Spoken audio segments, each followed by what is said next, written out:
পারে না। হ্যাঁ বল, আমার কথা আছে। যাও, যত সব চলে এলো আমার কথার মাঝে কথা কইতে, কথা শুনতে।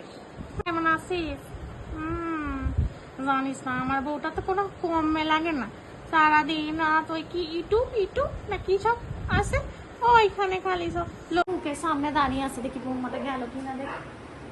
জানিস কি করতে গেলে বড় হয়ে যায়। কি মেয়ে সংসারে কোনো কাজ লাগে না। বল দিদি, আমরা সংসারে তখন কত কাজ করতুম, কোন ভোরবেলা উঠতুম, কত কিছুই না করতুম। বল, গোয়াল ঘর, মুরগি সামলানো, কত কিছু করেছে। আর এখনকার মেয়ে খালি ইউটিউব ইউটিউব আর ফেসবুক। কি অবস্থা! হ্যাঁ, তোর বউটা ওই রকম, আমার তাই কোনো কম লাগে না, কোনো না। আবার তরকারি খান পড়ে গেল।